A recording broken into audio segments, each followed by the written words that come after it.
Is this a great game or what? With the Hall of Famer Tim Kurkjian, I'm his son, Jeff Kurkjian, and this, I'm telling you right now, folks, is the most exciting time of the baseball season, the final week of the regular season.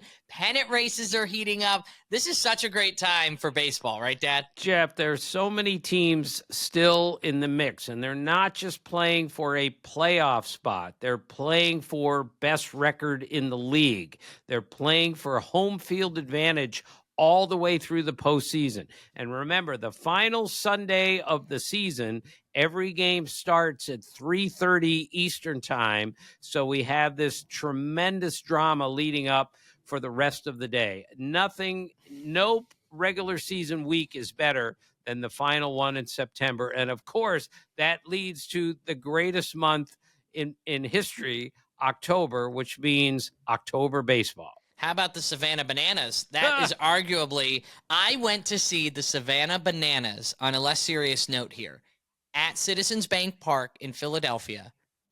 45,000 fans engaged every minute, sold out crowd.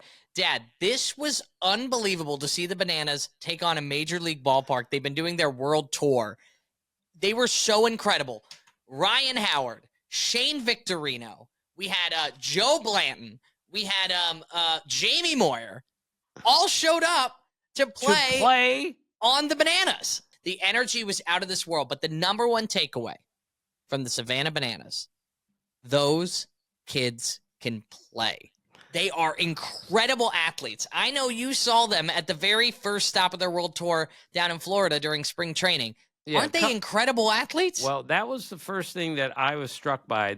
Those guys can all play the game. I did an inning on the air, or a half an inning on the air, and I told the play-by-play guy, this is the dumbest thing. Biko. We love Biko. Right. Biko, I told him, this is the dumbest thing I've ever seen, and I love it because it was entertaining. The people loved it. Family, kids loved it, and the players could play. I was a little confused, Jeff, because all the rules are different. As you know, if you try to win every inning. Right. So when I came in with Biko, it was the bottom of the fourth inning. And the visiting team was scoreless in the top of the fourth. So the bottom of the fourth starts, and the first batter hits a triple on the first pitch. The next batter hits a single, and I'm like the color guy for the half inning, and everyone runs off the field after two batters and no outs because the bottom of the fourth ended the inning because they won the inning with two batters, triple, single, and I had to say, what's going on here? I couldn't even understand it. Then they explained to me, this is how it works. If you're leading at the end of an inning, you win the inning as well as trying to win the whole game. I was fascinated by what they were doing, and I think they got a good thing going there. Yeah, shout out to our friend Jesse Cole, who, along with his wife, started Banana Ball. It's incredible. He's going to be a guest on the show next year to talk about their plans of 2025, because he is like the Walt Disney of baseball, in my opinion. And letting everybody know, you're allowed to be a fan of Banana Ball and baseball. They are two separate things. They're both equally as enjoyable in their own rights. You're not going to offend the fathers of baseball if you like Banana Ball. Think of them as two separate things. They're beautiful in their own right. Now, you were supposed to join me on Saturday, but unfortunately, you had a prior commitment, a really, really special one, your 50th high school reunion.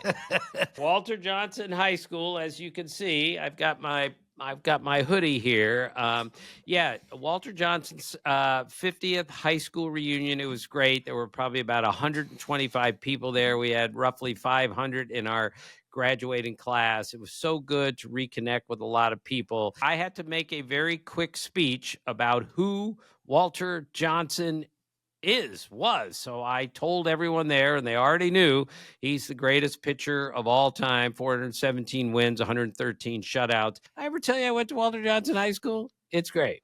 The takeaways for this week, as we mentioned at the top, pennant races, final week of the Major League season. This is a very exciting time. What are your takeaways right now?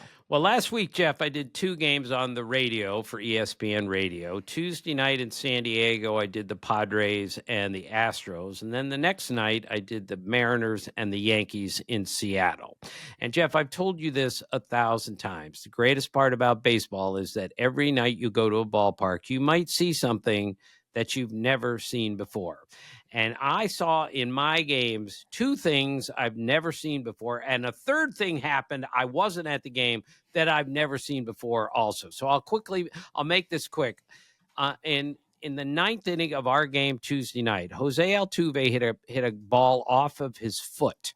And that's a foul ball if it hits you in the batter's box off your foot. But the umpires didn't see it, and it's not a reviewable play. So Jose Altuve was furious that they called him out when the ball clearly hit his foot, that he took his shoe and his sock off at a major league game to show the umpire, look at my swollen toe. The ball hit me. Can't you see this? And, of course, he was ejected immediately from the game. I have never, in 45 years covering baseball, seen a player take his shoe and his sock off at a major league game to prove a point. So yeah, I mean, that's like shades of Steve Lyons back when he took his pants off at first base. You remember that one? Yes, I remember it. And there's a urban legend that he did that on purpose. Right. Yeah, but we'll leave that alone for the moment. So the next night, the same night, and I wasn't there for this, Victor Robles of the Mariners attempted a steal of home, Jeff, with the bases loaded and a 3-0 count on the batter and nobody out. 3-0 count. He attempted to steal home. And we went back with the Elias, Frank and the Elias and I went back. We tried to find 25 years where a guy tried to steal home with the bases loaded and a 3-0 count with nobody out. And we couldn't find anything going back 25 years. After that, we couldn't, verify the count back beyond 25 years. Point is, Jeff, I got to the ballpark the next night in Seattle. I asked everyone I have seen, have you ever seen that before? And everyone acknowledged, never seen that before in my life. And then that night, Wednesday night, I do the game, Yankees and Mariners. And this is the biggest game of the season for the Mariners. And Julio Rodriguez is at third with the bases loaded. Nobody out, and they need to score a run here. First and third, nobody out. Randy Arozarena strikes out, and the bat flies out of his hand, and Julio Rodriguez, now leading off the third, has to jump to avoid getting hit by the bat. He did that, but then he forgot where he was and got confused in the situation and just stood about 15 feet off of third base. And the maniac, the third base coach, was screaming, get back to third. And they threw to third and tagged him out. So it was a strikeout, pickoff, double play because Julio Rodriguez forgot where he was on the field. In a 1-run game, they're down by a run, and they ended up losing that game 3-2. I have never seen that before. I checked with people after the game. Have you ever seen anything quite like that? The answer was no. Yeah, all right, true. also on Tuesday night in Seattle, Juan Soto hit his 40th homer of the year. It was also his 200th home run of his career, and it gave him a home run in all 30 ballparks. That all happened in the same game. One swing led to 40, 200, and then 30, which is just amazing. I was surprised to hear that Albert Pujols hit his 40th homer to get to 200, just like Soto did. Jim Edmonds hit his 40th homer to get to 200. Andrew Jones hit his 50th homer in a season to get to 300, and Nelson Cruz hit his 40th homer to get to 400. I just assumed Soto was the first guy ever to hit like a real round number homer and get to an even rounder number for his career. But it's happened 4 other times. Does that surprise you at all? Yeah, I mean, I love the symmetry of 40 and 200. It just feels comfortable, right? But I also think, and I don't want to put you on the spot here, so I won't because this is an Elias question, but to me personally, 200 home runs and to have one in every ballpark, that's pretty impressive nonetheless, that seems like a low number to be able to have one. Now, granted, of course, he's played in both the American League and the National League at his young age, and that is clearly what's helping this, but that seems low to be able to reach that statistic as well. Right. A 25-year-old guy has already hit a home run in all 30 ballparks. That's pretty hard to do. And the only way it happens is A, you got to be great, and B, you got to get traded a couple times or moved a couple times. And that's what happened here. All right, a couple things. The Mets are 15-4 in September, Jeff, and they are going to make the playoffs. They were 9-19 in May. I do not know how they recovered to get to this point, but they deserve a lot of credit to getting to this point. Meanwhile, on Sunday, the White Sox lost for the 120th time. That's the most in the history of the American League. And now they have at least matched the 62 Mets for the symbol of futility in modern Major League history. The Mets went 40-120, and now the White Sox are going to, unless they win their last 6 games, they're going to finish with more losses than the 62 Mets, which is just awful. And last thing, Luis Arraez, we talk about all the time because he never strikes out. He finally struck out, Jeff, 121 consecutive plate appearances without a strikeout. And Ellie De La Cruz of the Reds, a great player, struck out 49 times in between Luis Arraez's strikeouts. Think about that for a second. That's unbelievable to think about. And Luis Arraez, he is the Ellie De La Cruz as of late, because for a while we were talking about Ellie every week, and now we talk about Luis Arraez every week. These are like our MVPs of the podcast. Right. Well, speaking of the MVPs, Aaron Judge is going to win the MVP in the American League, and we're going to have an Aaron Judge feature later on in this in the show. And the MVP in the National League is going to be Shohei Ohtani, and he locked it up with one of the, I believe, the greatest single game performance by anyone in the history of baseball. He went 6 at bats, scored 4 runs, got 6 hits, had 10 RBIs, hit 2 doubles, and stole 2 bases. No one in the history of baseball has ever had a day quite like that. Keep in mind, Jeff, no one who's ever driven in 10 runs in a game has ever stolen a base in that 10 RBI game. He did. He stole 2. No one's ever stolen 2 bases in a game in which they hit 3 home runs, which is what he did. And most important, that remarkable game got him to 50-50, 50 homers, 50 steals, first player in history to go 50-50. It also, of course, got the Dodgers into the playoffs for the 12th consecutive year. But more important, it got Shohei Ohtani into the playoffs for the first time in his career, and he had played the most career games of any active player without a playoff berth. So all of that happened in one magical night in Miami. So, Jeff, just when you wonder, can this guy do anything else to astonish us, he goes out and does it. And I am making a claim here, Dad. Am I wrong to say that Shohei Ohtani doesn't have to do much more to maybe be considered the greatest of all time?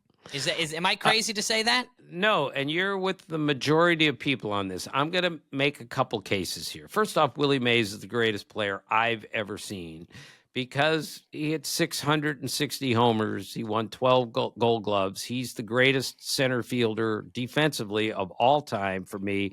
He's one of the greatest base runners ever. And most important, he did all of this for a 20-year span, okay?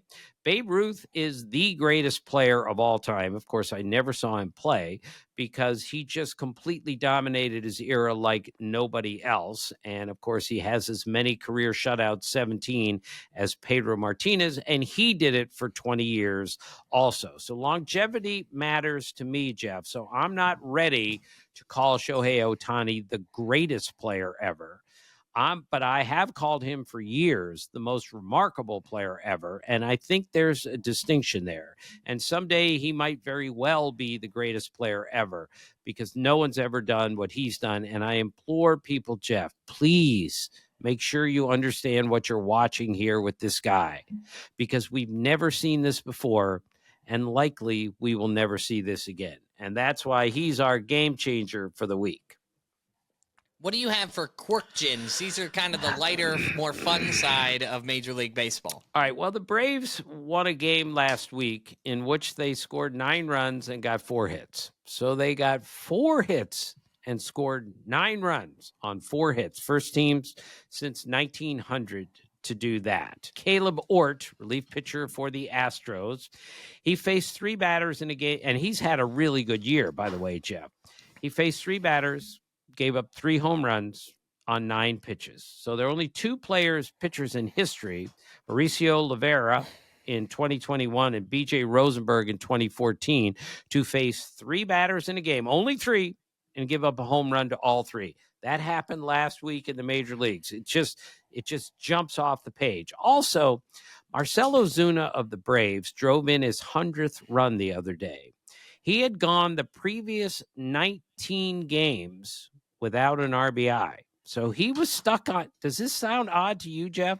He had 99, and then he went 19 games without an RBI, and then he got number 100. Does that sound odd to you? It does sound odd. And then when you factor in how unfortunate this kind of sliding of the Braves has been right now, it's now he needs to be hitting those runs in to try to make it desperately into the playoffs at the last second here for the Braves. Right. So Billy Rogel in 1934 drove in his 100th run after a 20-game span without driving in a run. So wow. what Osuna did, someone else has actually done that, taken even longer to get from 99 to 100. Also, Ryan Pepio, pitcher for the Rays, very good young pitcher, had an immaculate inning. Explain to us, Jeff, what an immaculate inning is. Well, that's clearly 9 pitches, 1, 2, 3, strikeout, 1, 2, 3, strikeout, 1, 2, 3, strikeout. Right, 9 pitches, 3 strikeouts. That's an immaculate inning. All right, a couple other strikeout notes, Jeff. Tyler O'Neill of the Red Sox struck out 4 times in a game the other day for the 6th time this season. The record is 7 by Dick Allen in 1968. He was Richie Allen back then. So we will be monitoring that last week just in case Tyler O'Neill has another 4 strikeout game. And get this, Jeff, Saturday, 6 guys struck out 4 or more times in a game, which, Jeff, I completely understand. The pitching that these guys face today is just so good. And they're swinging to hit home runs. You're going to strike out a lot. So that tied a record for most 6 strikeout guys in one day. And get this, Mark Vientos of the Mets went 0 for 5 in a game in which his team, and you will like this, only struck out 8 times. So the Mets only struck out 8 times in the game, which is relatively low in this strikeout era. But 5 of them were by the third baseman for the Mets. So I checked the last time that happened, and in 2018, the Pirates struck out 8 times, and Garrett Cole struck out 5 times. And he's a pitcher. So he went 0 for 5 with 5 strikeouts as a pitcher. We love that stuff.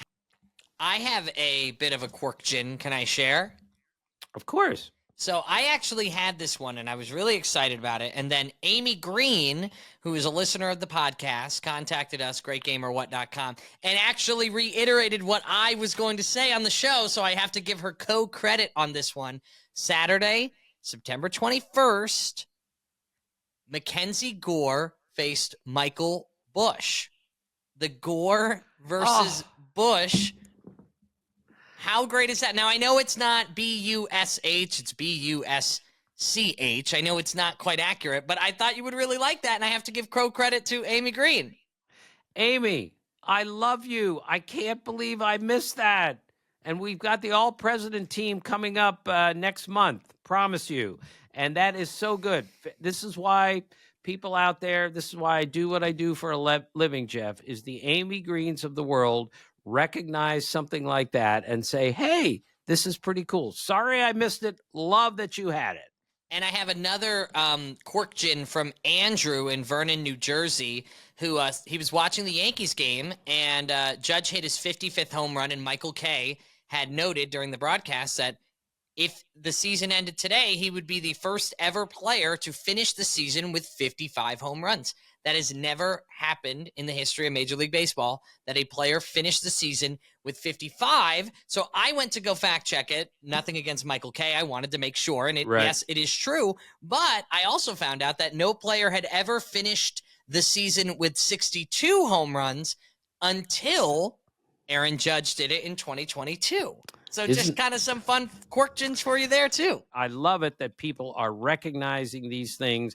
But we know this, Aaron Judge is not going to stop at 55. He will finish with more in the last week. This date in baseball history, what do you have for us, Dad? Al Kaline, who we mentioned last week, one of my favorite players of all time, got his hit number 3,000 on this date in 1974.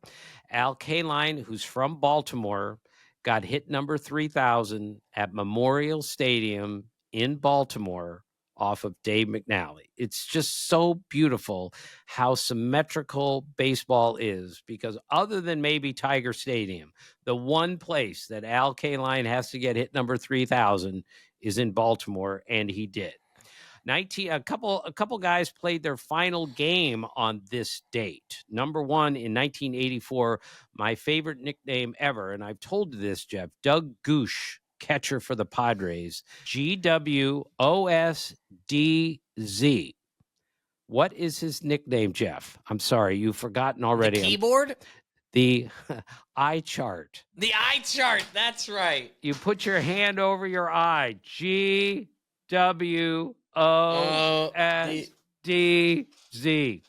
Doug Goosh played his final game on this date in 1984. And in 1999, Mark Langston played his final major league game. Really good major league pitcher, great slider, and a really good broadcaster, too. So when I was covering the Orioles, Jeff, in the late 80s for the Baltimore Sun, Mark Langston was really good friends with Bruce Hornsby. And you know how little I know about music, but I met Bruce Hornsby at Cal Ripken's the night he broke the record for Lou Gehrig. And I met Bruce Hornsby, who played the piano with Winfred Marsalis, who played the trumpet. It was like unbelievable, the national anthem before the game. And I met Bruce Hornsby and I shook his hand. He's got gigantic hands because he loves basketball. And his son actually played basketball at LSU. Not the point. The point of this is he was dear friends with Mark Langston. So they went out one night in Baltimore after an Angels-Orioles game, and they came back to the hotel. And I think you'll appreciate this, Jeff. And Bruce Hornsby's like in the height of his popularity, and he's freaking great, as we know. And there's a piano in the bar, and Bruce Hornsby sits down and plays and sings for everyone in the bar. How great is that?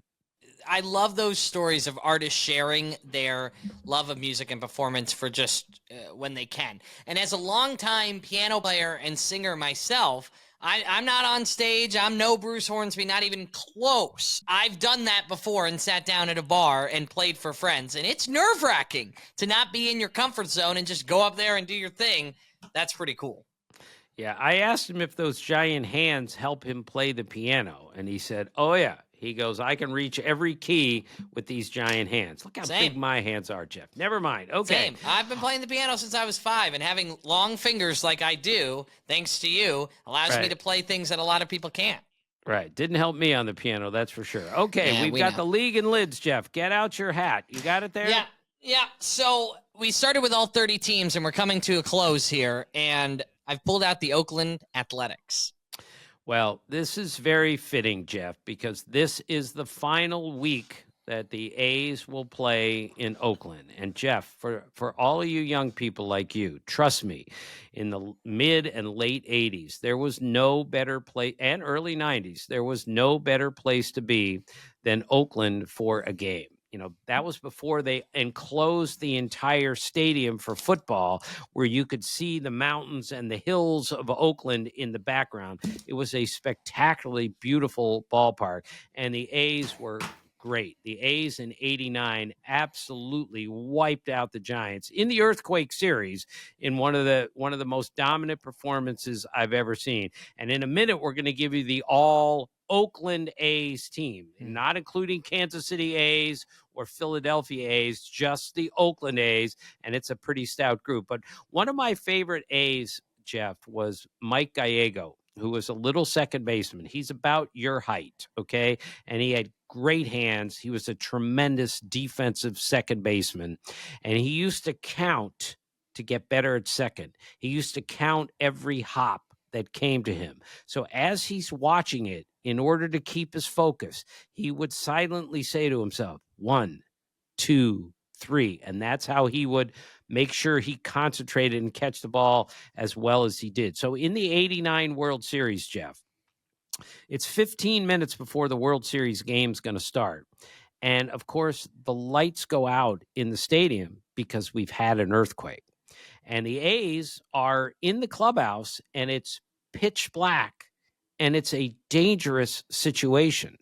So they evacuate the clubhouse. They bring all the players out onto the field because that was the safer place to be in case the stadium collapsed. Came down, yeah. Right.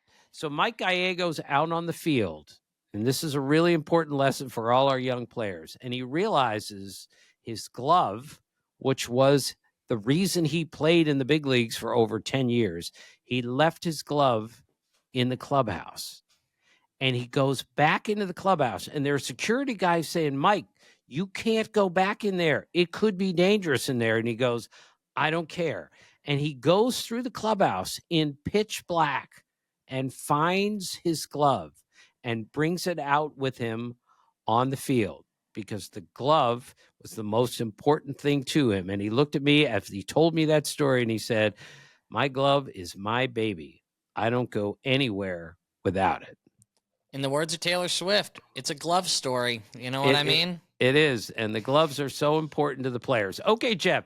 Team Tim is the all-time Oakland A's team for this week. Now, I would normally just go one at each position, but some of these are so close, I have to go a few extra so I don't insult anyone because that's not what we do on this show, okay? All right. So our catcher is Terry Steinbach and Gene Tennis, both who were critical players for world championship teams. Can I just say, Gene Tennis, right? If you remember the great movie Anchorman, when they're introducing each of the anchor men, they go to Champ Kind and they say, you know, I'm kind of known for my my catchphrase, as in Gene Tennis at the plate and whammy. And that's the player he chose for this one in the movie, Gene Tennis. Of course, I haven't seen that movie 30 times like you have, but where'd never you mind. get the hand grenade, Brick? I don't know. All right, let's see how much you know about the Oakland A's, Jeff. Who's the first baseman for the Oakland A's who hit all those home runs? Well, I mean, Mark McGwire. That's it. I'm not going to quiz you anymore. It's well, too I mean, hard. Giambi, right? Right. Giambi's number really 2, great, too. Right, a lot of home runs as well. McGuire's the first baseman. Dick Green from those great A's teams, 72 through 74. He's the second baseman. There were a few other really good ones. Third base was impossible, because I've got Sal Bando, Eric Chavez, but I'm going with Carney Lansford, although any of the three will do. And by the way, Bruce Jenkins, one of the great baseball writers ever, one of the great columnists, sports columnists in history, and one of my best friends. I called him to make sure I was going in the right direction because I did this on a plane off the top of my head. So Bruce Jenkins helped me with this list, but most of these are mine, but Jenks was a great help. Can I guess on shortstop? Yes. Are you going with Miguel Tejada? Miguel Tejada was my choice, and I got, well, I don't want to say Jenks talked me out of it, but I went with Bert Campaneris. Way to go, Jeff. I'm proud of you. Thank you. Remember the Bert Campaneris story that I told you earlier in the podcast? I remember him. That's why. I was like 8 years old getting autographs at the Shoreham Hotel. That's right. And I thought the autograph I was getting was from Bert Campaneris because I went up to this relatively dark-skinned man and I said, "Can I have your autograph?" And he looked at me and said, "Well, I'm not a baseball player, but you can have my autograph." And it wasn't Bert Campaneris. It was Harry Belafonte. Seriously, how great is that? You thought it was the shortstop for the A's. And instead it was one of the great crooners of all time. All right. That's why I have Bert Campaneris at shortstop, so I can tell that story again. All right. The outfield is Joe Rudy, who was great in the early 70s on those three-peat champion teams. Ricky Henderson, greatest No leadoff question. man ever, and Reggie Jackson. How good is that? And I've got Jose Canseco. Jose, don't make a mistake. He is our designated hitter, and our pitchers are so good. You got Dave Stewart, who won 20 games 4 times with the A's. Catfish Hunter, Hall of Famer. Favorite nickname. Vida Blue, MVP of the league in 1971. Last switch hitter, Jeff, to win the American League MVP. He's a pitcher, so we don't even know that he's a switch hitter, but he is. We have, of course, the big threesome, Tim Hudson, Barry Zito, and Mark Mulder. And how about these 2 relievers, Jeff? Dennis Eckersley and Raleigh Fingers. Unbelievable. All right. Eck, by the way, was in 1989-90. He had more saves than base runners allowed for a 2-year period. Think about that for a second. And I told Eck that stat, and he said, if anyone ever does that again, I'll kiss your ass. I said, Eck, that will not be necessary. But he's right. So Dennis Eckersley and another Hall of Famer, Raleigh Fingers, is the other reliever. We could have gone way more relievers, but two Hall of Fame relievers who played significant portions of their career for the Oakland A's, which has a great tradition. And I just want to complete it with Jeff. I am really, really sad that the A's are leaving Oakland, because some of the greatest fans I've ever been around are Oakland A's fans. There aren't a million of them anymore. I hope they do really well in Sacramento the next few years and then in Las Vegas. But RIP Oakland, because it was a great place to watch a major league game. The Kurkjian Quandary. We love these on social media. If you don't follow us yet on Instagram or Twitter at Great Game or What, you can see these. And we have a lot of people still chiming in about the Bear versus Devin Hester. We have some really goofy ones. But this one actually was created by your brother, my uncle, the late Uncle Matt. And this was a conversation piece at Camden Yards. Is that right? Right. This is about 25 years ago. He goes to Camden Yards with his wife and a couple of his sisters-in-law, and Uncle Matt's voice tends to carry, as you remember. So he asks a hypothetical question of his wife and his 2 sisters-in-law about what would you rather do as they're sitting in a game at Camden Yard, hit a home run off the warehouse in the air, which still to this date, Jeff, no one has hit the warehouse in the air in a major league game. Ken Griffey Jr. did it in a home run derby, but no one has hit one off the warehouse in the air. So this is the quandary. Would you rather hit a home run? You, Jeff Kurkjian, gets put into a major league game and you hit a ball off the warehouse in the air. Or the alternative is you get a week, all expenses paid, to go to any place in the world that you want. Uncle Matt used Australia. What would you rather do? Hit a home run off the warehouse or go to Australia for 1 week for an all expenses trip? Well, his wife and his 2 sisters-in-law looked at him like he was a complete idiot and said, of course you go to Australia. And then there were a couple guys in the section who, of course, overheard this, and they just turned around and said, ladies, you are totally wrong. If you got a chance to hit a ball off the warehouse and be the first one ever to do that, to this date, you take the warehouse. So, Jeff, what are you taking? You know, speaking from the experience of a very seasoned married man of 2.5 years to my lovely wife, Emily, I feel like she will never let me live it down if I don't take advantage of a week. Emily's always wanted to go to Europe, to go to Italy, to go to Greece or England or something, and we've never been there. And to be able to go there, all expenses paid, versus I get up, pinch hit situation, hit an amazing home run, but then that's it.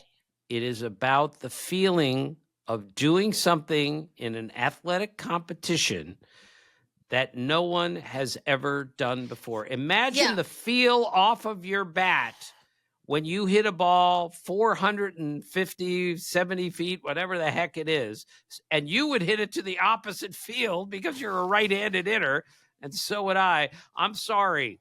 I'm taking the home run because I think you could always go to Australia, but you could never hit a ball off the warehouse ever again. Our friends at Strat-O-Matic, the market leader in sports simulations, they did an amazing simulation for us this week. And actually, if you use the code GreatGame20 at checkout, new customers to Strat-O-Matic are going to get 20% off all baseball products. So GreatGame20 at checkout for new customers, going to get that discount. And this week, Dad, we have decided to pin Aaron Judge and Babe Ruth up against each other, so to speak, by switching them, putting Babe Ruth on the 2024 Yankees, and we're talking 1920s Babe Ruth, arguably his best season of his career, and taking 2024 Aaron Judge and putting him on the 1920 Yankees. How will it fare? Well, initially, right off of the bat, Babe Ruth had 54 home runs in 1920, 9 home runs more to 63 home runs had he played for the 2024 New York Yankees. However, his batting average drops almost 70 points from 376 to 307 in the 2024 season. Inversely, Aaron Judge also had a really great year, 1920, 47 home runs compared to the 55 he's had to date in the 2024 season. However, his batting average actually went up from 323 to 332 in the 1920 season. And Dad, this sparks the debate right off the bat. Could Babe Ruth play in 2024? And at least according to our friends at Strat-O-Matic, the answer is absolutely yes.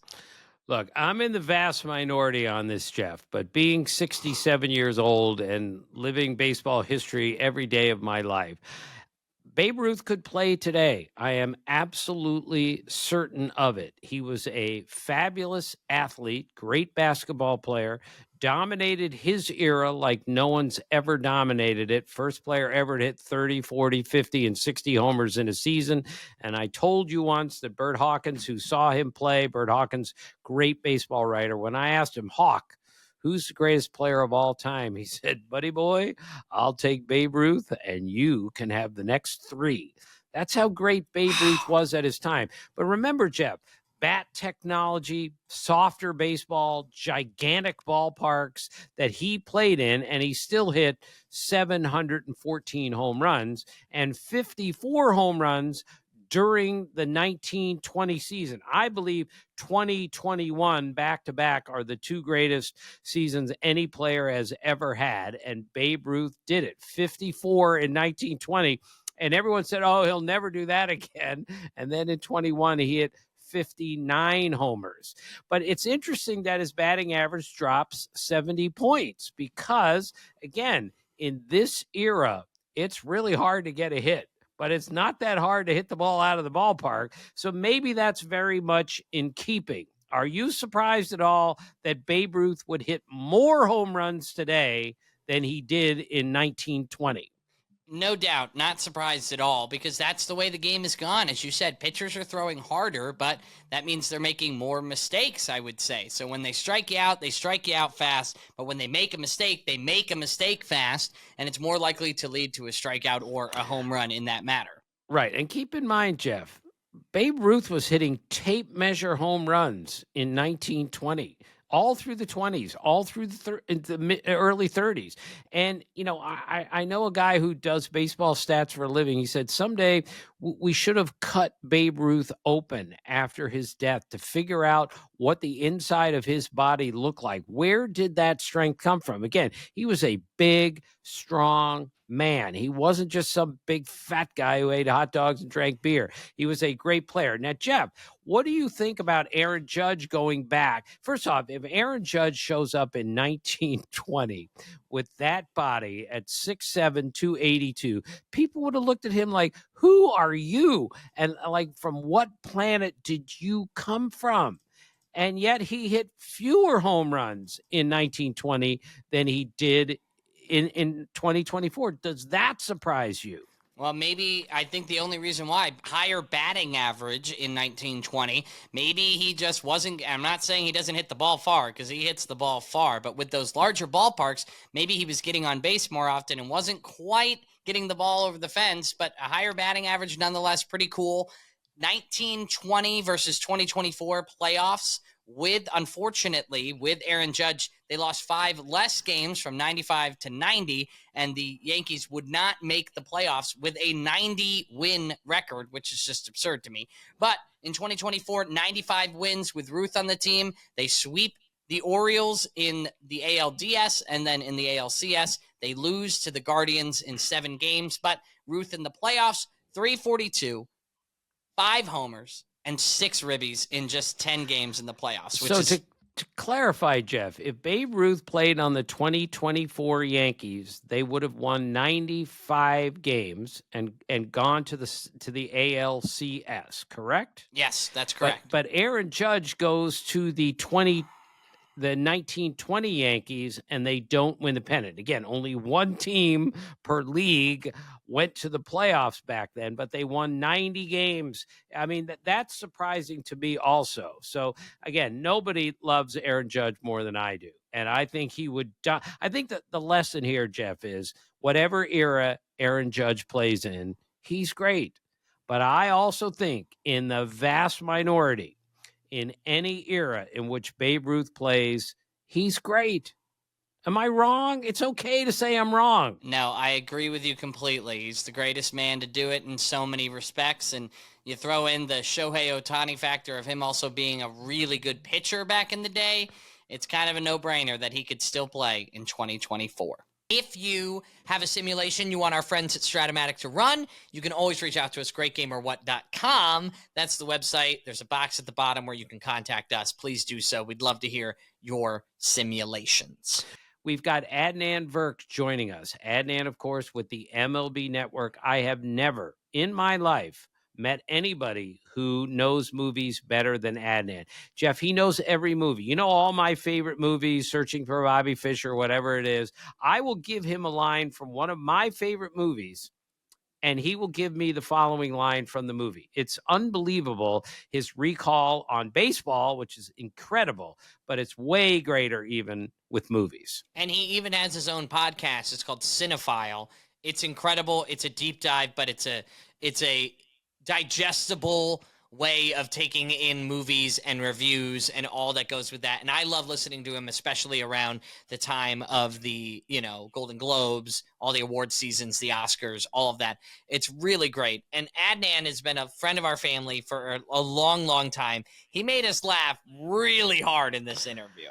Right. And the greatest looks like from the stupid Levitard show, which I've been on so many times, the greatest lookalike ever involves Adnan Virk. You need to stay tuned for that. Adnan Virk joins the podcast next.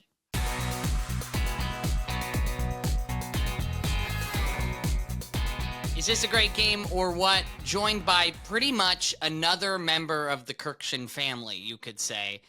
Adnan Virk is our much anticipated guest. Hi, Adnan. Thanks for joining the show.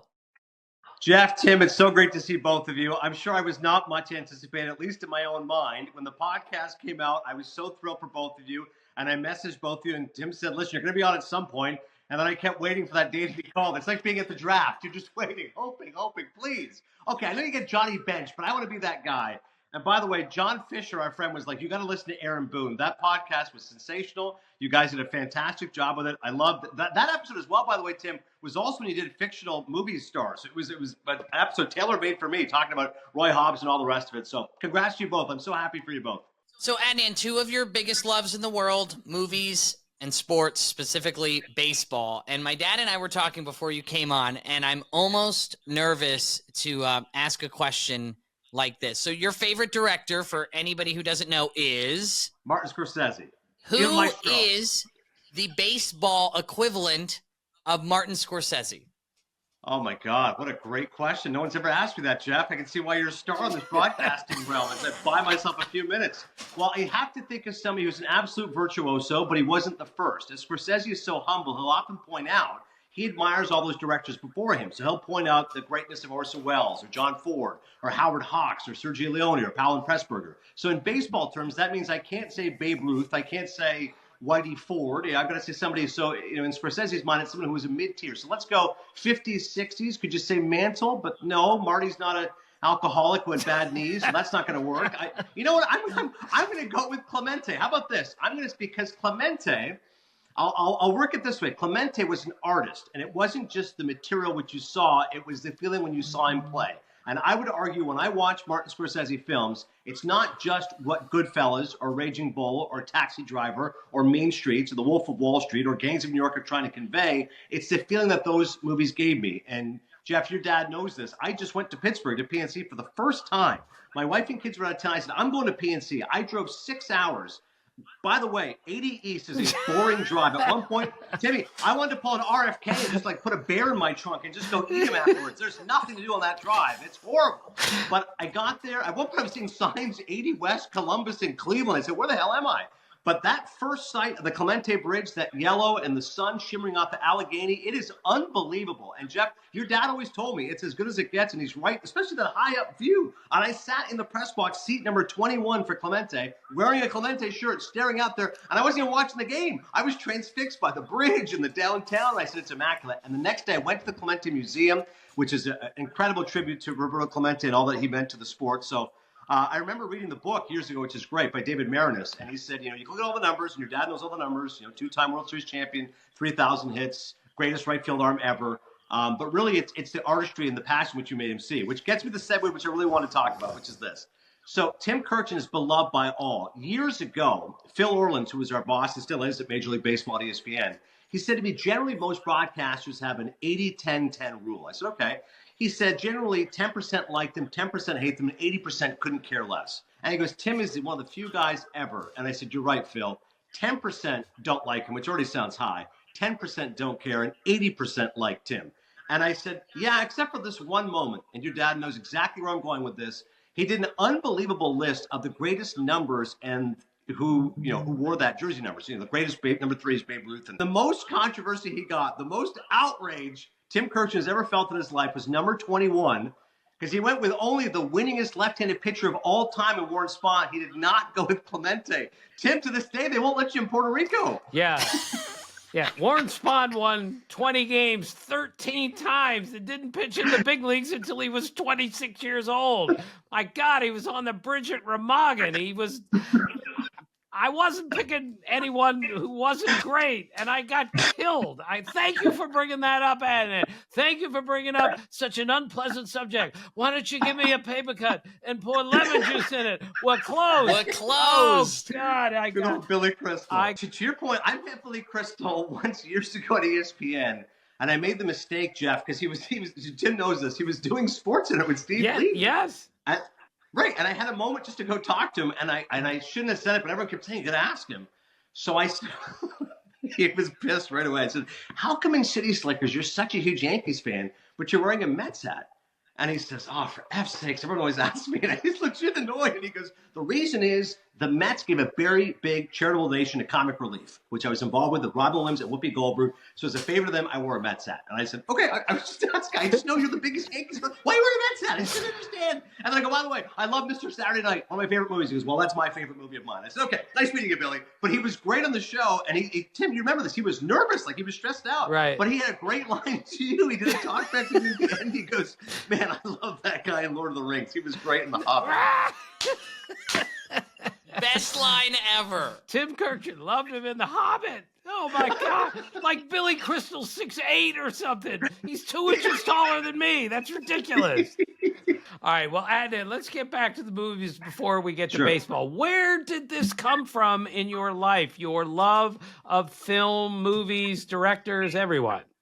Well, in many ways, Tim, it's like you. I've always heard you speak so passionate about your family and the fact that your mom's love of writing and your dad's love of baseball, how those were both passed on to you. And for me, my mom just loved the movies. And there was nothing better than me and her on a Saturday night, cuddling up with some popcorn and watching a great movie. And she used to say to me, let's watch something, but she didn't like any violence, didn't like any nudity.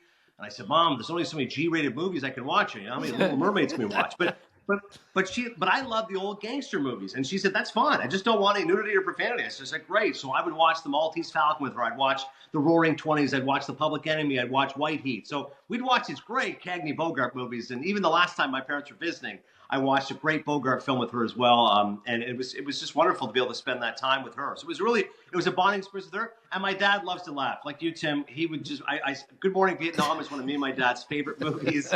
He loves The Dream Team with Michael Keaton. He loves Quick Change with Bill Murray. Like my dad, The Great Outdoors with John Candy. Right. Like my dad, like you and Jeff, would watch so many great comedies, and my mom and I would watch the old movies. So it was, as with so many things, it came from a love of my parents. Right, absolutely. So, Adnan, where did your love of baseball come from? Was there a moment? Was it your dad? Was it your mom? How did you love baseball at a young age? Well, it was amazing. You know, I remember growing up, as you guys know, in Eastern Ontario, and I was born in 78, so 7 years old. That's a really big age when you really start to follow sports and fall in love with it. And when the Blue Jays won the American League East that year, I have the image right now. I'm going to get teary-eyed. George Bell making the catch and left as the Jays finally won the division. You know, that was a really fun time to follow the Blue Jays and follow that team. But I'll often tell people, Tim, and they're shocked by this. I just had Joe Buck on my podcast, Cinephile, and I said, you know, it sounds like a sin to not say 92 and 93 are the greatest World Series ever because Toronto beat Atlanta and Philadelphia. But I'm telling you, I said that 91 World Series, if I could watch any sporting event, and I've actually rewatched the whole thing, and Joe Buck said, hang on, what'd you just say? He goes, you rewatched the whole thing? I said, yeah. I said, I ordered the 7 games off DVD when I first moved to ESPN in 2010. My wife can verify. And I said, I want to rewatch the entire 1991 World Series. And Joe Buck laughed and goes, first off, you got to get a life. And I said, no, I'm telling you, and you know it, Tim, every game was a one-run game. Both teams went last to first. Game 6, unbelievable drama with Puckett, who'd been struggling, and that incredible catch and the home run, and Jack Buck's call. We'll see tomorrow night. And Morrison Smoltz, and, you know, a sac fly to win it, and Gene Larkin, Kent Herbeck throwing him off first base in Game 1. Like that series was unbelievable. And I remember as a kid being 13 years old and going, kind of like you, is this a great game or what? I said, you can't do better than October baseball. And that World Series specifically, I would challenge anyone. I said, if you watch that series, you will not believe the drama, the intensity. And I'm pretty sure you told me, Tim, you said the loudest you've ever heard a baseball stadium was the Metrodome for that series. It was incredible. Yeah, Steve Rushin and I were both at Sports Illustrated. I was sitting right next to him at the Metrodome. He was a foot away from me, and I could not hear him speak. It was that loud in that place. And you're right, Adnan. That's my favorite World Series ever. It's the greatest World Series I've ever covered. And you remember, both teams finished in last place the year before and ended up going to the World Series in 91. And before Game 6, which of course Kirby had one of those iconic games, he told the whole team, get on my back tonight, boys. I'm going to take us home. And he basically won the game by himself. It was unbelievable how great Kirby Puckett was, especially in Game 6. And just a thought with the broadcasting, Jeff, you'll appreciate. So in Joe's book, which is called Lucky Bastard, which my brother found hysterical, was not an ironic title. Joe Buck is actually a lucky bastard. His dad, Jack, had an affair. Joe was the result of the affair, so it's a pretty funny title and accurate. But Joe in the book wrote why it was such a great call. Because he said Jack, his dad, was struggling a little bit understanding television, and him and Tim McCarver weren't getting along great, which is ironic because Joe called 17 World Series with Tim McCarver and got along famously. But they were kind of butting heads a little bit, and Jack was feeling the pressure. So he said that moment, that home run call, he goes, think about this. And again, your dad was there. It's the plexiglass in the Metrodome. It's a white baseball, and it's white Homer hankies they're throwing around. So he said the degree of difficulty of Jack Buck to nail that call, and literally McCarver was blabbing, and Charlie Leibrandt throws the pitch, and he goes, hit deep for Mitchell, and we'll see you tomorrow night. Like he nailed it. And could you imagine, that ball cleared the Metrodome, by that plexiglass by not a ton. And I'm like, that adds to the history of the moment. That's the perfect call, Tim, and we'll see you tomorrow night. It's so perfect. I can't get over it. Well, it's not the greatest home run call ever. The greatest home run call ever belongs to Adnan Virk. Now, you have to tell us the whole story. And if you don't tell it, I'm going to tell it. So, of course, we always have fun with our buddy Dan Levitard, and nobody laughed harder than Tim when they finally got me the looks like game and said that I looked like I think it was something along the lines that I look like a James Bond is rescued by an undercover CIA agent. I'm like the guy who extends his hand and says, welcome to Tangier. And It's the best one by far. I have it verbatim here, Adnan. Yeah, Are you go ready? ahead. Yes. Adnan Virk looks like the undercover CIA agent who saves James Bond by killing a crime boss's henchman, then smiles wide, extends his hand, and says to 007, "Welcome to Tangier, Mr. Bond." So, of course, that audience is so popular and so rabid that I said I was so flattered by it. I told Dan and Amin Al-Hassan, I said, if I'll do it on a home run call. They go, okay. And so, I couldn't just pick, the White Sox and the Twins in a sleepy August. Right. I said, no, it's me and Tim and Eddie Perez, and it's 4th of July, and it's Aaron Judge. And it's in Baltimore. Right. Right, in Baltimore. And on the home run call, very similar to No Doubter, I said, hit deep, welcome to Tangier. And right away, Tim laughs, and Eddie's doing the call, and then they disputed it on the show. They go, is Tim laughing at how hard Aaron Judge hit the ball, or is he laughing at Adnan dropping a welcome to Tangier? Right. Go back and listen to the tape. I was laughing because I laughed way before he made the call because Aaron Judge hit a laser shot into the center field seats. I went like this, like how hard is that ball hit? And then when Adnan delivered the line, then I laughed even louder because it's the stupidest home run call in history and yet the greatest one. See you tomorrow night. You got to be kidding me. I wish we could bring Jack Buck back from the dead and I could ask him, what do you think of my home run call? How does it compare to yours? So, Adnan, tell Jeff about the David Letterman top 10 list that we did on Baseball Tonight that night. Jeff, it was like a 1 a.m. show. Like 40 people are watching this show. But we've had like a million things to do before that. And Adnan just decides, all right, we're doing something galactically stupid tonight. Tell him what happened. So our producer, Greg Colley, who's, of course, one of the best and a dear friend, I think Letterman was, I don't know if he was ending up his runners. I don't know what they're jumping off of. It's something related to Dave. And then I just said, well, why don't I just do the whole show like him? And it was like, yeah, okay, sure. And to Tim's point, like, why? Somebody should be like, no, we can't do this. It's Baseball Tonight. It's sacred. It's sacrosanct. It's important. No, he's going to do the show as David Letterman at 1 a.m. And we even did, remember David run across the screen? I ran across the screen. I did the monologue. We set up the set as if it was a talk show. So, like, we have the desk. I got the pencil. Like, I'm doing all of Dave's mannerisms. And, like, I had Mark Mulder doing Eddie Perez. And, like, I'm insulting them. Literally, to Eddie Perez, I go, his father was a Hall of Famer. He most certainly is not. Please make some noise for Eduardo Perez. Like, it was terrible. It was so ridiculous. But, again, it's the middle of August. You're going to have fun, entertain yourselves. And it wasn't that it was a great Letterman impression. It was that it was something different. And at the very least, we were all laughing hard. And your dad laughed the hardest, Jeff, when we did. I mean, it was a melding of Carson and Letterman. We started doing Karnak, of course, which was, you give the answer to the question. I'm trying to remember now. Was it? Why did Jeff Goldblum never play in the outfield? Answer, infield fly rule. Oh, my God. That was the single stupidest thing I've ever done on the air. So the next day, after we do this preposterous bit, one of the scout buddies came up to me and said, I was watching you guys at 1 o'clock in the morning. And he said, that's the dumbest thing I've ever seen. And he said, and I laughed for 30 straight minutes. So this is a baseball scout that loved it that much. Tim's going to tell the story because I was thinking of when I was there at PNC, it reminded me of his glorious moment. And I've said this to McDonough, Sean McDonough, who I also adore. I go, Sean, this is a top 5 moment when Tim Kurkjian ran in the sausage race. Unbelievable moment. You want me to repeat that? Oh, my God. Adnan. Like, remember, like in the third inning, there's like a bump shot of you literally putting the helmet on. Well, it'll take me 20 minutes to tell it, but I'll tell you real fast. Mike McQuaid said, you're running in the sausage race. Now, I was afraid of Mike McQuaid at the time. I'm still afraid of Mike McQuaid now. So I said, Mike, I'm not running. He goes, yes, you are. So I get lined up to pick one of the suits, and they put me in a hot dog suit, which just completely overpowers me. He goes, these suits are built for a big man, and he goes, I don't know if you've noticed, you're not very big. Thanks. I wasn't sure about that. I asked him if he had anything in a breakfast sausage, and they didn't, so I had to run around the field in a gigantic hot dog suit, which made it feel, I felt like I was running down the street during a hurricane with a beach umbrella over my head while I'd been drinking, and I just couldn't run, and I finished so badly they had to rush me off the field because the next inning was going to start.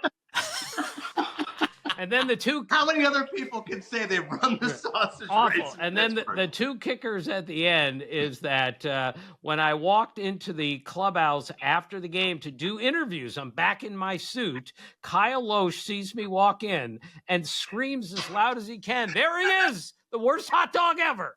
Worst hot dog ever." And then after the game, we go back to the compound for the post-game meal. And what, of course, did they serve? Brats. It was so bad. I met Adnan in 2015. If my math is correct, Adnan, you might have been like late 37-ish at this time. And I said to my dad prior to meeting Adnan, he's going to meet Adnan Virk. I love him. And I said, Dad, I'm going to be honest with you. Adnan could be 24 or 54, and I wouldn't know. And it's meant to be a compliment that he's kind of this timeless figure that never ages. I took it as a great compliment. I said, okay, he's saying that I have the gravitas of an older man, and I have the looks clearly of a young man. And by the way, Jeff, I remember that because I don't know why, but me, your dad, and Aaron Boone had to do 25 push-ups. I can't remember what was the occasion, Tim. It was something related to charity or something. You have the Washington Monument in the back of these three guys cranking out push-ups. It was ridiculous. We were in three-piece suits doing, in the shadow of the Washington Monument, we're all doing push-ups. Thank God I could still do them at that time. Absolutely. And the next year, 2016, Adnan, you introduced my dad's biggest fan to him at the celebrity softball game, Mr. 305, of course. My favorite moment. Again, I took your dad's advice. Always look for the funny. That's what he told me. That's what Dan Le Batard said. Have fun. Okay, great. So we're there in Miami at the All-Star game, and we have to finish our show a little bit early because there's a special musical guest. And I said, who's that going to be? You know, Gloria Estefan. It's Miami. No, Pitbull. I said, fantastic. I cannot wait to meet Pitbull. And I just looked over at his side, and I said, here's my moment. I can do this. And as soon as we finish the show, they're rushing up the stage. I go over to Pitbull. I go, hey, I got to introduce someone. He's a huge fan of yours, Tim Kurkjian. And he's completely game. And by the way, the same height as me and Tim. He's 5'6", you know. Unbelievably. Yeah. And I said, hey, we got. He's a huge fan of yours. He's like, yeah, of course. I go over it. Pitbull, clearly not into the joke, looks at Tim Kurkjian and says, I hear you're a big fan. So I shook his hand. He gives me this complicated handshake. I couldn't even figure it out. And thank goodness he didn't ask me, like, what's your favorite song of mine? Because I didn't know any of them. Because I didn't know who he was. Mr. And the caption was, Mr. Baseball meets Mr. 305. And it went by. But... And then you went on Le Batard's show and read Pitbull. God, Le Batard had me go on, Jeff, and say Pitbull lyrics in Spanish. Okay, so I don't speak Spanish. I speak French terribly. So I read them in Spanish. I don't even know what I'm saying. Then I read the lyrics in English. And I still don't even know what they mean. That's how weird the song was. It was so bad. But the kicker to that whole story is this ends up on Twitter or something the next day. This is a true story. And Mike Trout, the best player in the game, comes up to me and said, hey, I saw you got a picture with Pitbull. Like that's the greatest thing ever. And I'm thinking, I don't even know who he is. Mike Trout just said... He was envious of me for getting a picture taken of Mr. 305. It's the only time Mike Trout has been envious of Tim Kurkjian, I'll tell you. Modern day Mickey Mantle, 3-time MVP. Hey, can you hook me up with Pitbull sometime? Oh, it was so bad. Wherever I go with Adnan, something truly stupid happened. Yeah. Okay, then we got to tell this story. So Joe Madden, who is as entertaining a manager as you will get. Forget about the game. We just want to go hang out with Joe. It's me and Tim and Eddie in Chicago at Wrigley. And Tim had told us this joke.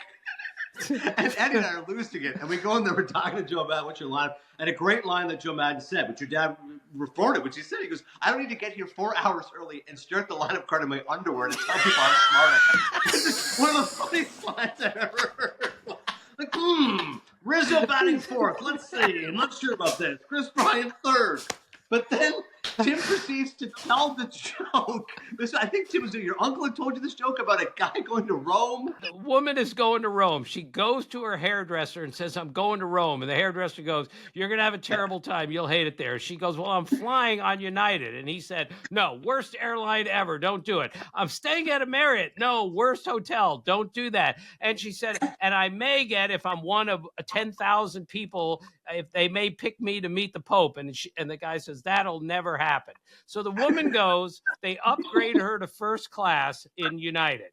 She gets to the Marriott. They don't have a room for her, so they give her a suite. And then she goes to the Vatican. And the Pope is there, and they pick her name out of the hat, and she gets to meet the Pope, a 1 in 10,000 chance.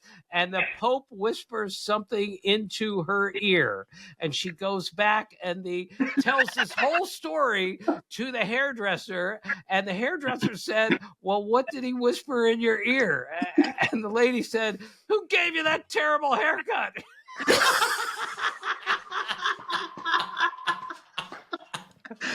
It took me 20 minutes to tell that story to Joe Madden, and he laughed his ass off, if I remember. He loved it. That was the highlight of Joe Madden's day. We almost told the joke on air. It was the 7th inning. I go, Tim, come on, tell the joke. We're going to lose our minds. Oh, it's so bad. I can't believe where the show has gone. All right, and take me back to baseball. We have to have some baseball in this. You've already kind of answered it. Who was your guy on those Blue Jay teams? Who did you look at and say, that I got to be like him? He's my guy. And he doesn't have to be a star. He's just your guy.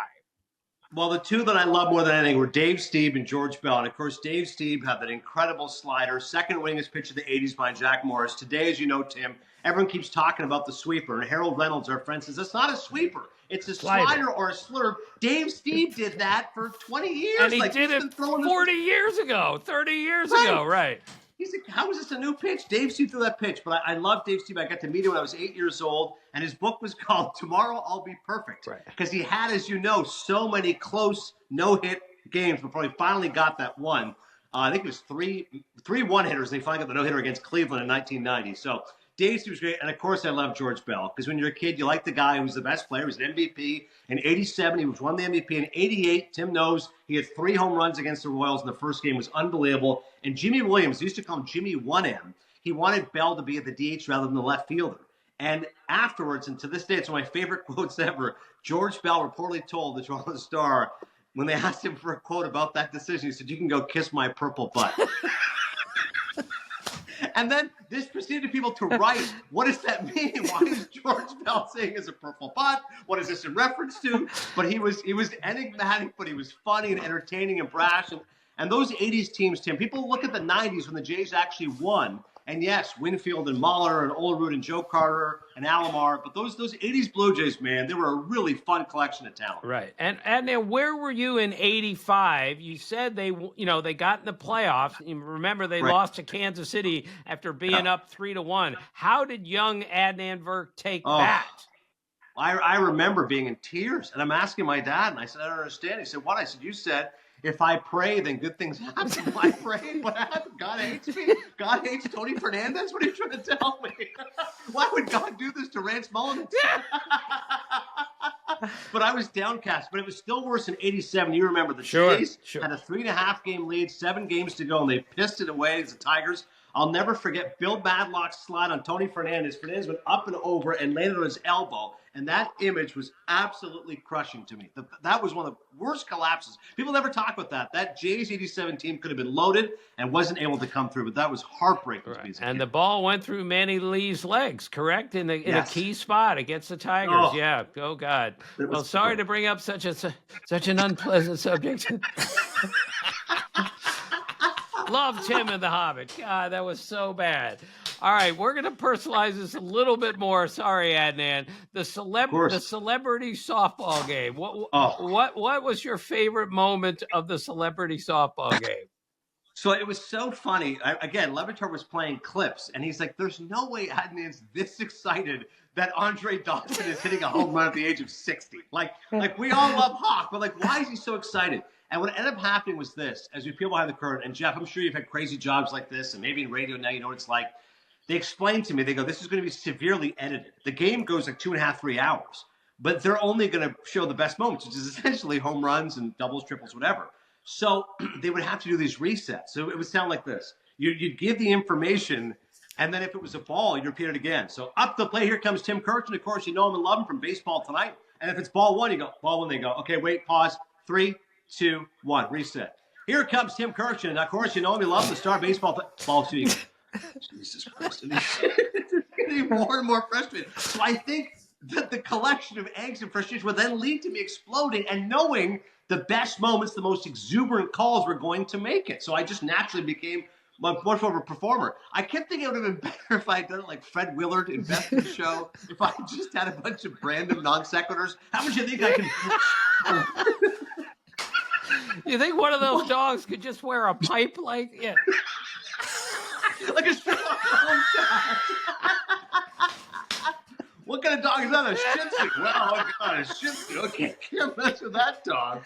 That Jeff, you were the play-by-play guy like Adnan was at the celebrity softball game. What was your moment? Well, I had a chance to co-host it with Eduardo Perez first, and then with my dad was my color commentator just a few years after that. My first call went to Adnan, who was experienced very much in calling this. Jeff, did you enjoy the experience? It's a chore, but it ends up being fun. Because it is like running a marathon when you're doing the play-by-play for it. And I'll never forget, still to this day, my call of Machine Gun Kelly's Inside the Park home run still gets played, especially when he had beef with the real Slim Shady. It kept coming up on my feed. God. And the one that I played in, I kept track of this. The guy who got the greatest ovation before the game in the opening lineups was not Jamie. Bill Nye. It was Bill Nye, the science guy. Yeah. It was unbelievable. I don't know anything about science, and he's a great guy, by the way, and he got a hit in the game. But Bill Nye, the science guy, got the biggest ovation by far. Bigger than Jamie Foxx. Bigger. Unbelievable to me. Oh, God. And then you're right. If you don't have a laugh doing the stuff that we do, you're dead, right? I mean, it's like being a baseball player. If you don't have a chuckle with the game because it's so freaking hard to play, then you'll never get through it. And same with this. When you're live on TV or taping or whatever, you're doing 1,000 shows a week, you better have a smile on your face. People ask me, right, for broadcasting advice, what's the most important thing? Read as much as you can, learn a lot about different sports, be a good team player. And I go, have a sense of humor. Absolutely. And be able to laugh at yourself. Please be able to accept criticism and be the first one to be self-effacing. It will lead you to such glory in life. It will make you a great teammate. And again, always seek the funny. It makes me think about, it was such a great moment when you got inducted in the Hall of Fame. And I had such pride for you. I was so excited. Me and John Fisher make the drive to Cooperstown. And your wife, Kathy, was unbelievable. Jeff, your mom did an amazing job making sure the tickets are organized, etc. I see you. I see your sister. I see all the whole family. And afterwards, we're all kind of reminiscing. We all want to talk to your dad a little bit. The speech, by the way, unbelievable. For those who haven't seen it, Tim delivers the entire speech, no notes. He practiced it 100 times. He's like, I'm not going to waste this moment. It was smart. It was moving. It was touching. It was funny. And afterwards, I'm looking at the big banner, right? It's saying, congratulate Tim.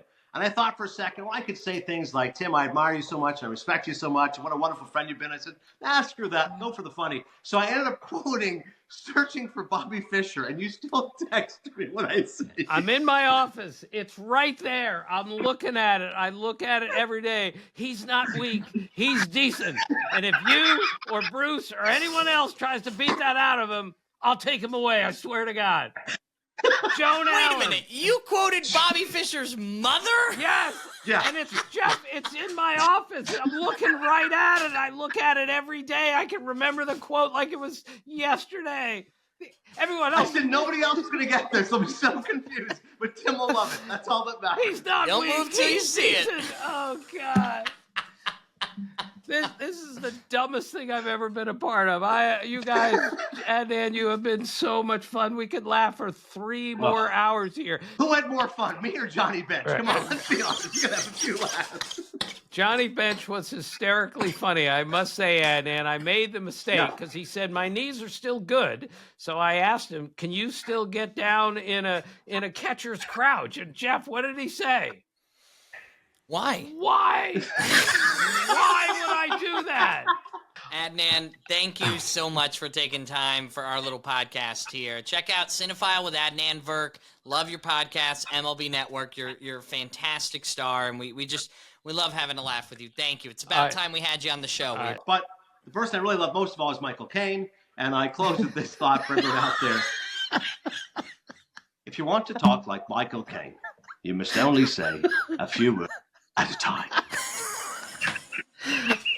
I can't do one impersonation in the world, but I swear, once a month, I just look at myself and go, if you want to talk like Michael Caine, you must say one word at a time. I thought he said Michael K at first. It's Michael Caine. Somebody also said to me, if you say my cocaine, that's how Michael Caine says his name. My cocaine. Right. My cocaine. My cocaine. And I saw a comedian one night say that Michael Caine has been in every single movie ever made. He said, I was watching my home movies the other day and he was in them.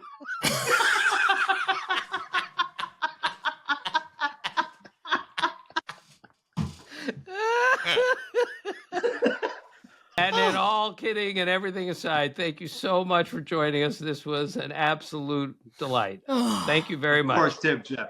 Anytime, guys. Welcome to Tangier.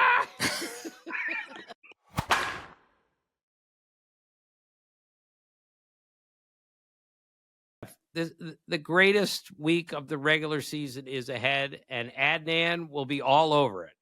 He will. You know, you can watch him on MLB Network. He is absolutely incredible. He's covering the postseason, and so are we here on Is This a Great Game or What? So our next episode, Dad, will be on Tuesday, October 1st, which is basically a holiday because it's the very first day of the 2024 Major League Baseball postseason, and we're going to be carrying the podcast. We're going to figure out the technology when Dad's traveling to make this work the next 5 weeks to carry you through the rest of the year. And barring a change, Jeff, I will be in the booth in Houston for the Astros. I will be working with Michael Kay and Todd Frazier. Alden Gonzalez will be our sideline reporter. And I can't even begin to tell you, Jeff, how excited I am to be calling a Major League playoff game from the booth with two dear friends of mine. Tell Todd Frazier we said hi, former guest of the show when we were there for Little League World Series. I'm rocking the hat right now. All right, so make sure you stay tuned. If you haven't followed and subscribed already, it's completely free. Wherever you're listening right now, make sure to follow and subscribe. Thank you for listening, and thank you for being a part of our family.